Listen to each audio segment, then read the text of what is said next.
بسم اللہ الرحمن الرحیم نحمدہ و نصلی علی رسولہ الکریم اما بعد صلی اللہ علیہ وسلم۔ دیکھیں بھائی، اوپر خواتین بھی ہیں۔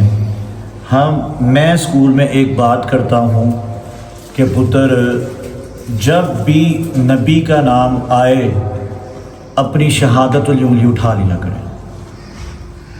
میرا دل یہ کہتا ہے کہ جب ہم مریں تو جب ہمیں قبر میں بھی اذان کی آواز آئے، جب نبی کا نام آئے تو ہماری وہاں پہ بھی شہادت والی انگلی اٹھ جائے۔ یہ میری ایک دلی خواہش ہے۔ جب افغانستان کے اوپر امریکہ نے حملہ کیا تب وہ طالبان کو، جو مجاہدین تھے، جب ان کو وہ شہید کرتے تھے تو یہ طریق گواہ ہے کہ ان کی شہادت والی انگلی کھڑی ہو جاتی تھی۔ تو انہوں نے، کافروں نے، جو انگریزوں نے پوچھا یہ کیا ہے، انہوں نے کہا یہ مسلمان ہونے کی گواہی ہے، یہ کلمہ جب پڑھتے ہیں تو انگلی اٹھاتے ہیں، تو یہ جتنے شہید ہوتے ہیں تو ان کی انگلی رب کی طرف سے اٹھ جاتی ہے۔ تو یہ میں نے اسی سال میں یہ بات سنی، تو میں اسکول میں بھی بچوں کو یہی کہتا ہوں، پتر جب نبی کا نام آئے جس نے انگوٹھے چومنے ہیں وہ چومیں، لیکن انگلی ضرور اٹھائیں، انگلی لازمی، جیسے میں کہتا ہوں صلی اللہ علیہ وسلم، انگلی اپنی اٹھا لینی چاہیے۔ خواتین ہیں وہ بھی جب بھی نبی کا نام سنیں ایک سیکنڈ نہ لگائیں اپنی انگلی اٹھانے میں۔ جمعہ مبارک کا دن ہے صبح، تو جمعے کی 5 سنتیں ہیں۔ سنتیں تو بہت زیادہ ہیں، لیکن علماء نے اکٹھی کر کے ان کو 5 ایک مجموعہ بنایا ہے کہ اگر یہ کر لیں تو وہ ساری پوری ہو جاتی ہیں۔ میرے اور آپ کے نبی کی سنت کیا ہے؟ میرے اور آپ کے نبی کی سنت جمعے والے دن سب سے پہلی سنت تھی غسل کرنا، نہاتے تھے۔ ہر سال میں آپ کو یہ بتاتا ہوں کہ نہانا کس طرح، ایک نہانا ہوتا ہے، ایک غسل کرنا ہوتا ہے، دونوں میں فرق ہے۔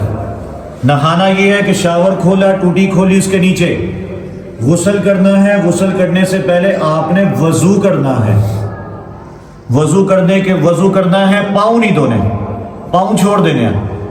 پھر آپ نے دائیں کندھے پہ پانی ڈالنا ہے 3 مرتبہ، پھر بائیں پہ ڈالنا ہے، پھر پانی کے نیچے کھڑے ہو جائیں، اپنے سینے پہ پانی پھینکے، سر پہ پانی نہیں پھینکنا ایک دم۔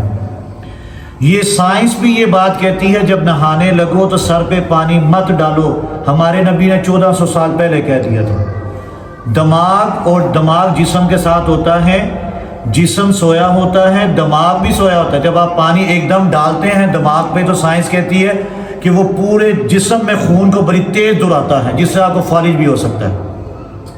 تو میرے نبی نے، آپ کے نبی نے کہا پہلے جسم پہ پھینکو، جسم کو جگاؤ کہ وہ دماغ کو کنیکشن بھیجیں کہ کچھ ہوا ہے ہمارے ساتھ۔ آپ اپنے ہاتھ پہ چپیڑ ماریں یا چونڈی کاٹیں، سب سے پہلے دماغ، یہ سائنس کہتی ہے دماغ میں وہ چیز جاتی ہے کہ تمہارے فلانے حصے میں کچھ ہوا ہے۔ اور جب آپ ڈائریکٹ ہی دماغ پہ پانی ڈالیں گے تو وہ تو پورے جسم میں بگائے گا کیا ہوا ہے میرے ساتھ۔ تو نبی سینے پہ پانی ڈالتے تھے، اتنا پانی بہاتے تھے کہ تسلی ہو جائے آپ کو کہ ہمارا پورا جسم گیلا ہو گیا ہے۔ جہاں پہ خدشہ ہے پانی نہیں گیا وہاں سے ہاتھ سے پانی بھیجیں، پیچھے ہوئیں، صابن لگائیں، صابن لگانے کے بعد دوبارہ پانی کے نیچے ہوئیں، اپنا صابن اتاریں جسم سے، پھر اپنا سر پانی کے نیچے کریں۔ یہ 3 مرتبہ کرتے تھے، اس کے بعد پھر پیچھے ہو گئے، ایک بار پھر آگے ہوں۔ جمعے والے دن میرے اور آپ کے نبی ناخن کاٹتے تھے۔ ناخن کس طرح کاٹتے تھے؟ سب سے پہلی شہادت والی انگلی ایک، سب سے پہلے شہادت والی انگلی، پھر 7 والی 2، 3، 4، الٹے ہاتھ کی سب سے چھوٹی انگلی 5، 6، 7، 8، 9، 9واں انگوٹھا بنا، اور 10واں سیدھے ہاتھ والا انگوٹھا۔ ایک بار پھر 1، 2، 3، 4، 5، 6، 7، 8، 9واں انگوٹھا اور 10واں سیدھے ہاتھ کا انگوٹھا۔ آپ نے بھی ناخن کاٹنے ہیں، میں نے بھی کاٹنے ہیں، خواتین نے بھی کاٹنے ہیں، سب نے کاٹنے ہیں۔ اگر اس طرح ناخن کاٹیں گے تو نبی کی سنت پوری ہوگی، ثواب ملے گا۔ خوشبو لگاتے تھے اللہ کے نبی، جمعے والے دن نئے کپڑے پہنتے تھے۔ نئے کپڑے پہننے سے مراد یہ ہے دھلے ہوئے صاف ستھرے کپڑے پہنتے تھے۔ اب آپ یہ کہہ دیں کہ نعمان نے کہا ہے جناب نئے کپڑے درزی جلدی سیو، میں نے نئے پہنے۔ ہم بچوں کو کہتے ہیں نئے کپڑے پہنا کریں۔ ایک بچے کی والدہ نے فون کیا، یہ جمعے کو تو پٹنا ہی ڈال دیتا ہے، میں نے نئے کپڑے نکالو یا نئے خرید کے لاؤ۔ نئے کپڑے وہ ہیں جو دھلے ہوئے ہوں، وہ پہنے۔ جو مرد حضرات ہیں وہ امام سے پہلے مسجد میں پہنچیں۔ صبح جمعہ کا دن ہے، جا کے مسجد میں مولوی صاحب کی بات سنیں، مولوی صاحب کیا کہہ رہے ہیں کیا نہیں کہہ رہے۔ اور پانچویں سنت یہ ہے کہ اللہ کے نبی نے فرمایا میرے اوپر درود پاک کثرت سے پڑھو جمعے والے دن. اب جمعے کا دن تو شروع ہو چکا ہوا ہے, جتنا ہو سکے اللہ کے نبی نے فرمایا میرے پہ درود پاک پڑھو. ایک حدیث یاد آ گئی, اللہ کے نبی نے فرمایا جس نے میرے پہ درود پاک پڑھنا بھول گیا یا بلا دیا, وہ سمجھے میں نے جنت کا راستہ بلا دیا. یہ صحیح مسلم کی حدیث ہے. ہمیں گانے یاد ہیں, ہمیں ڈرامے یاد ہیں, ہمیں فلمیں یاد ہیں, ہمیں قسطیں ڈراموں کی فلموں کی سب کچھ یاد ہے, ہمیں ایکٹنگ یاد ہے, سب کچھ یاد ہے. اپنے گریبان میں جان کے دیکھیں کہ آج کے دن جو آج پہلا روزہ تھا ہم نے درود پاک کتنی بار پڑھا ہے؟ 1 بار 2 بار 5 بار یا 1 بار بھی نہیں.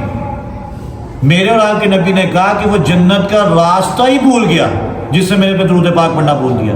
ہم نے سارا دن سب کچھ کیا لیکن نبی پہ اگر درود پاک نہیں پڑھا تو ہمارا آج کا دن بیکار ہے میری نظروں میں. تو کوشش کیا کریں چلتے پھرتے درود پاک پڑھا کریں. اللہ کے نبی نے فرمایا جب میرے پہ درود پاک پڑھتے ہو تو فرشتے لے کے میرے پاس پہنچتے ہیں, اسی وقت پہنچتے ہیں, بتاتے ہیں ابن فلاں ابن کے بیٹے نے یا رسول اللہ آپ پہ درود پاک پڑھا ہے. اللہ کے نبی نے فرمایا اللہ نے فرشتوں کو چھوڑا ہوا ہے خلا میں, یہ زمین پہ, کہ سنو کہ کون میرے نبی پہ درود پڑھ رہا ہے. جیسے ہی پڑھتے ہیں وہ نبی کے پاس لے کے جاتے ہیں. آپ کا دل نہیں چاہتا کہ ہمارا بھی نام جائے, ہمارا نام جائے بھائی فلاں کے بندے نے, فلاں کے بیٹے نے, فلاں آدمی نے آپ پہ درود پاک پڑھا ہے. اللہ کے نبی نے فرمایا کل قیامت والے دن میں ڈھونڈوں گا, ایسے شخص کو ڈھونڈوں گا. صحابہ کے کان کھڑے ہو گئے, یا رسول اللہ کسے ڈھونڈیں گے؟ کہا اس کو ڈھونڈوں گا جو دنیا میں میرے پہ درود پاک کثرت سے پڑھتا تھا, اس کو میں ڈھونڈوں گا. اور جس کو نبی ڈھونڈے گا کیا وہ کبھی جہنم میں جائے گا؟ کبھی نہیں جائے گا, وہ سیدھا جنت میں جائے گا. تو جمعہ المبارک کا دن ہے, بابرکت دن ہے, پورے دنوں کی سردار ہے, پورے دنوں کا, ہفتہ اتوار سوموار منگل بدھ کا یہ سردار ہے. ایک حدیث میں عید کے برابر کا دن ہے یہ جمعے کا دن. تو اس کو ضائع مت کریں, جتنا ہو سکے نبی کی سنتیں پوری کریں. روزہ بھی آپ نے انشاءاللہ اللہ خیر کرے صبح رکھنا ہے. افطاری کے وقت دعا کیا کریں, اپنے لیے, اپنے بچوں کے لیے, اپنے کاروبار کے لیے, الفجر کے لیے بھی کیا کریں, میرے لیے بھی کیا کریں, اور بھی جتنے دوست احباب ہیں. آخری بات کر کے بات ختم کرتا ہوں. اللہ کے نبی نے فرمایا جو اللہ کے جو فرشتے درود تسبیح پڑھتے ہیں اللہ کی آسمان پہ, اللہ کہتا ہے افطاری کے وقت چپ ہو جاؤ, جو افطاری کے وقت دعا مانگ رہا ہے اس کی دعا میں آمین بولتے جاؤ. فرشتوں کو اللہ کہتا ہے. تو اپنے لیے دعا مانگا کریں, قبولیت وقت ہوتا ہے افطاری کے بعد. تو جمعے کا دن ہے, جتنا ہو سکے درود پاک پڑھیں, قرآن پڑھیں, سب کچھ کریں. یہ ہماری ویڈیو جو بنتی ہے یہ نیٹ پہ بھی چڑھتی ہے, جس سے دیکھنی ہو بعد میں یوٹیوب چینل الفجر اسلامک اسکول کے نام سے وہاں پہ چڑھی ہوتی ہے, وہاں سے آپ دیکھ سکتے ہیں, وہاں پہ اپلوڈ ہو جاتی ہے تھوڑی دیر بعد. اللہ سے دعا اللہ علیہ توفیق. الحمدللہ رب العالمین والعاقبۃ للمتقین والصلاۃ والسلام علی سید الانبیاء والمرسلین. یا اللہ جتنی بات سنیں اس عمل کرنے کی اور ذہن میں رکھنے کی توفیق عطا فرما. جمعہ مبارک کا دن چڑھ چکا ہوا ہے, یا اللہ زیادہ سے زیادہ نیکیاں اکٹھی کرنے کی ہمت طاقت توفیق عطا فرما. درود پاک پڑھنے کی اللہ ہمت طاقت توفیق عطا فرما. اتنا سب کو قرآن پڑھ لیا ہے, یا اللہ اپنی بات میرا قبول و منظور فرما. یا اللہ اس میں کوئی غلطی کوتاہی کو درگزر فرما. جہاں جہاں قرآن پڑھا جا رہا ہے یا اللہ اپنی بات میرا قبول و منظور فرما. یا اللہ فجر کو دل دنیا چنی ترقی نصیب فرما. حاسدین کے سچے الفجر کو محفوظ فرما. شیاطین کے شر سے اللہ الفجر کو محفوظ فرما. میرے دوستوں نے دعا کے لیے کہا ہے, جو بھی ان کے دلوں میں نئے خواہشات ہیں یا اللہ پوری کو پوری فرما. پریشان ہیں یا اللہ پریشانیوں کو دور فرما. جتنے میرے سامنے مرد حضرات بیٹھے ہیں اللہ سب کے کاروبار میں برکت عطا فرمائے. اوپر بھی جتنی خواتین ہیں جو بھی ان کے دلوں میں نئے خواہشات ہیں, نیک تمنائیں ہیں, اللہ ساری قبول و منظور فرما. جو دوست ہم سے دعاؤں کی توقع رکھتے ہیں نہیں کہہ سکے, یا اللہ جو بھی ان کے دلوں میں نیک خواہشات ہیں, نیک تمنائیں ہیں, یا اللہ ساری قبول و منظور فرما. میرے استاد محترم ہیں مولانا داؤد صاحب, اللہ ان کو بھی صحت و لمبی زندگی عطا فرما. تا دیر ان کا سایہ ہمارے سروں کے اوپر سلامت رکھنا. جو بھی اللہ ہمارے دلوں میں نیک خواہشات ہیں, نیک تمنائیں, یا اللہ قبول و منظور فرما. یا اللہ رحمت کا عشرہ ہے, رب اغفر وارحم. یا اللہ رحمت کا عشرہ ہے, یا اللہ زیادہ سے زیادہ نیکی اکٹھی کرنے کی ہمت طاقت توفیق عطا فرما. آمین آمین آمین ثم آمین.